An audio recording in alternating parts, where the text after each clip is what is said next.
Thank you very much, ladies and gentlemen. It's a great pleasure to meet you. I was greatly looking forward to attending this in person, but because of a family health requirement, I'm in London, so I couldn't make it. So my apologies, but I'm delighted that I got an opportunity to speak with you on this important subject, and I'd like to share my presentation. Do let me know if you are able to see my screen. Is the screen visible to you, all of you?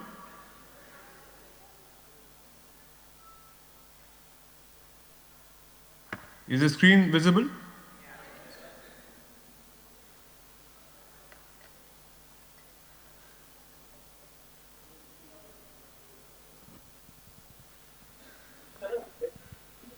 Is the screen visible to all of you? Yes, it's visible. Okay, wonderful, wonderful. So you can see the PowerPoint presentation.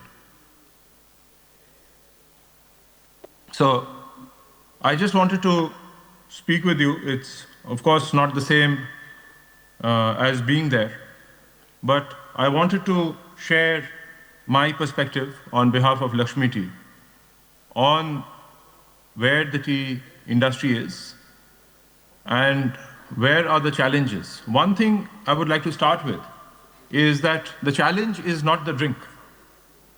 It is the world's most popular beverage. It has been the world's most popular beverage for a long time.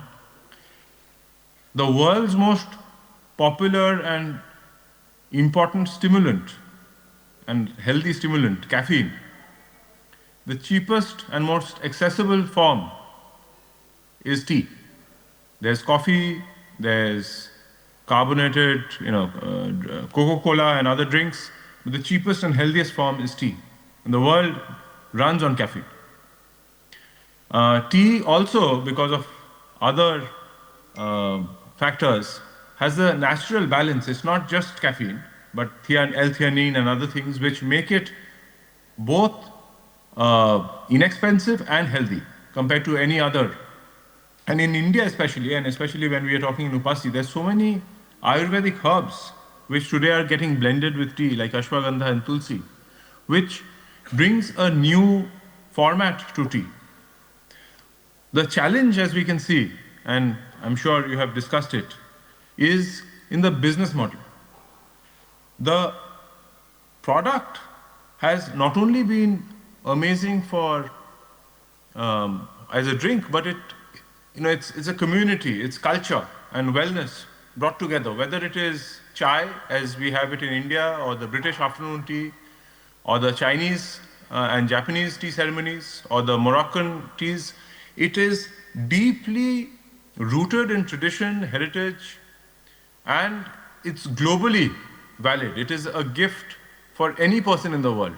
Unlike many other gifts, there is no politics, there is no nationality when it comes to tea. Everyone appreciates it. It is an outstanding beverage with a broken business model. In UK, I've been noticing how many people are drinking coffee versus tea, and here is the data of per capita consumption.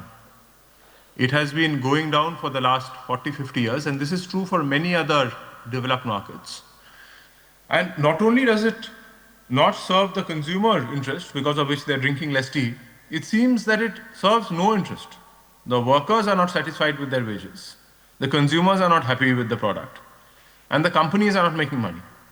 So we are struggling through each stakeholder. In India, we have to just take a step back and also recognize the opportunity.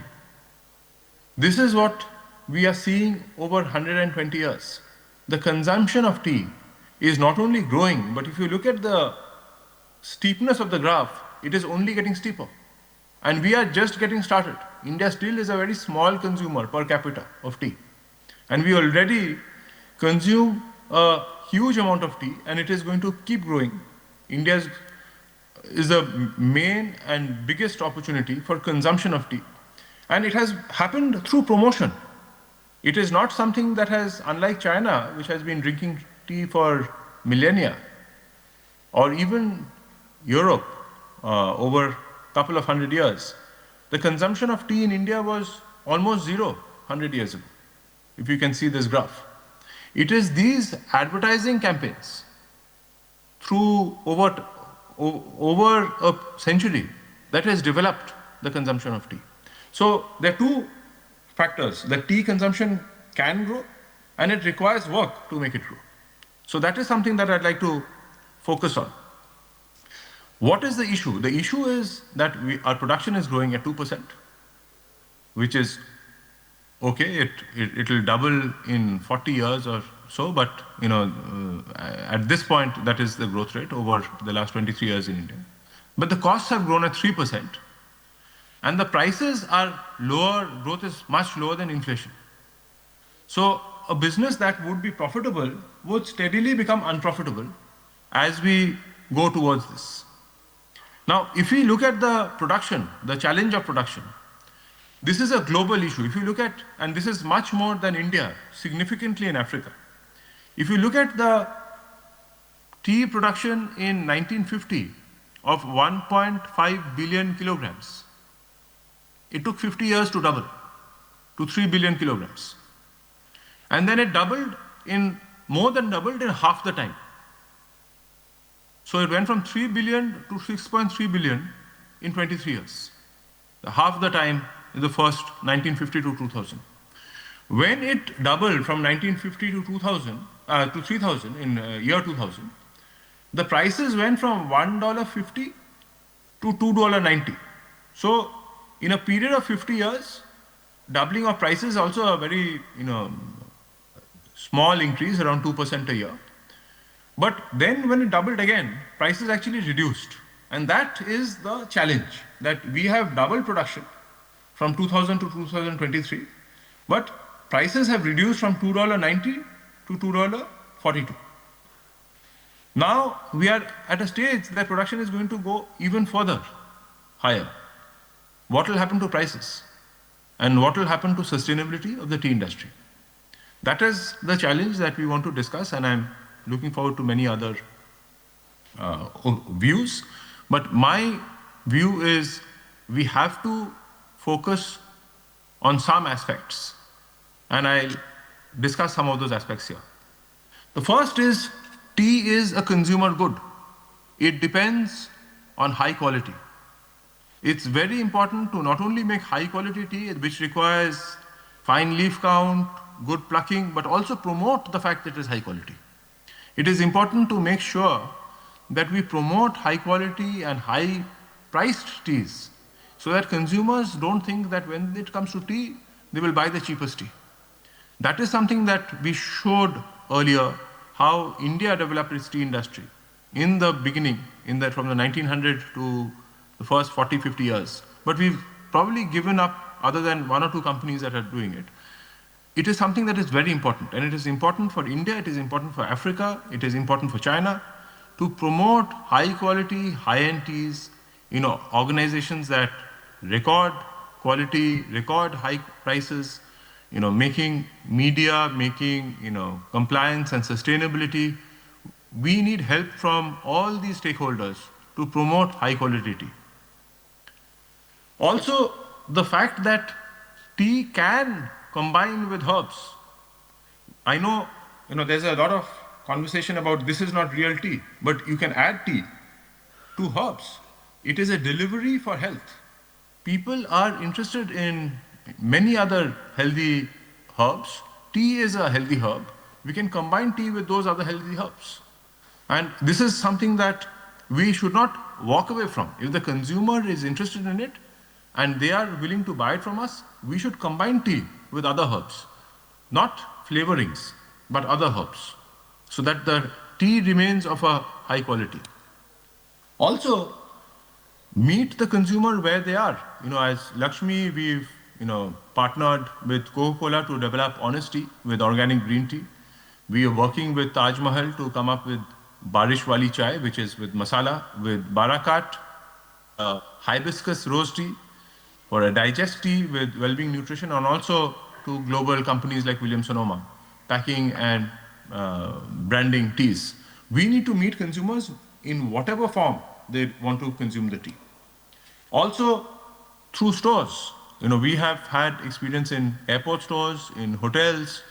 It is important for consumers to feel that they are indulging when they are buying a good quality tea. And they will buy, hopefully, in the store and then go online and repeat those purchases. Also, I've been to the stunning tea estates around the world, in China, in India, in Africa. It is an incredible place for nature-based, ecologically sound, high-end tourism. And this is an example in the Makaivari Tea Estate, and there are many such examples that you will also share. Also, this is an example of a company which is a part of Luxmi Tea, which the business model is to make high-quality orthodox tea as an everyday experience, which is then through subscription. It is not competing on price. It is competing on high-quality, everyday tea.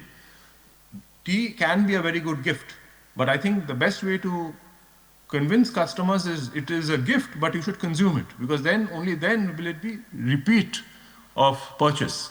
So this is an example of a British company that is growing its business through whole leaf, high-quality orthodox tea, which is sourced from India, Africa, and Ceylon.